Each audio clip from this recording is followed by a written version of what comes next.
মুগ্ধ, ওই ভাইয়া ভাইয়া দেখো না ভাইয়া, তোমার ভাইয়েরা তো বিজয় মিছিল নিয়ে বেরিয়েছে ভাইয়া। তুমি সবার আগে দাঁড়িয়ে চিৎকার করে বলবে আমার ভাইয়েরা আজ বিজয় মিছিল বের করেছে। কই ভাইয়া মুগ্ধ তুমি? আবু সাইদ ভাই তুমি কই ভাই? দেখো না আজকে তোমার সাহসিকতার জন্য তোমার আচ্ছা, সুন্দর মনের মানুষ তো সবাই চাই, কিন্তু ওই মানুষগুলা কি করে সুন্দর মনের মানুষ পাবে যারা কারোর কাছ থেকে প্রতারিত হয়ে ভালোবাসায় বিচ্ছেদ হয়েছে? তারও বিয়ে হবে, সংসার তো সেও করবে, কিন্তু জীবনে প্রথম আসা ভালোবাসা যে ভোলা যায় না, তাহলে কিভাবে সে সুখী হবে? একটা গল্প শুনবেন। বাবার আহামরি টাকা ছিল না, বিছানার বালিশটাও শক্ত ছিল, মাথার উপরে জং ধরা টিনের চাল, ঘরের খুঁটিগুলোও অতটা মজবুত ছিল না। অল্প বাতাসাই প্রচন্ড ভয় লাগতো। আত্মীয় স্বজনদের ভালোবাসায় কত রাত ঘুমাতে পারি না রে, কত রাত ঘুমাতে পারি না,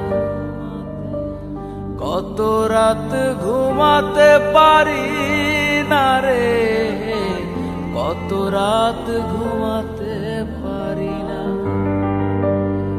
দুটি চোখ বুঝলে। পৃথিবীতে প্রতিটা মানুষের জীবনে একটা লোকানো কষ্ট লুকিয়ে আছে, যে কষ্টগুলো না কাউকে বলতে পারে না সহ্য করতে পারে, কিন্তু দিন শেষে সবার সামনেই কিন্তু হাসি মুখে থাকে। তার জীবনেও কষ্ট আছে, কান্না সেও করে, কিন্তু সবার সামনে লোকানোর চেষ্টা করে। আরে সবসময় হাসি খুশি থাকা মানুষগুলাকে একটু বুকে জড়িয়ে নাও। ওই আপু, তোমাকে বলছি, সারা জীবন একসাথে থাকতে পারবে না জেনেও যেই ছেলেটার প্রতি তুমি এমন নির্মম নিষ্ঠুর ভালোবাসার খেলা খেললে, তুমি কি জানো তার উপরও পরিবারের দায়িত্ব আছে? সে যদি একবার ভেঙে পড়ে তাহলে এই পরিবারটা কে চালাবে? দুঃখ পাইলেই ময়রা যাইতে হয় না, দুঃখ পাইলেই পৃথিবী ছেড়ে চলে যাওয়ার মতো চিন্তা ভাবনাও করতে হয় না। মারে দেখছেন, মাইনা কত সুন্দর করে পরিবারটাকে সাজাইয়া রাখছে।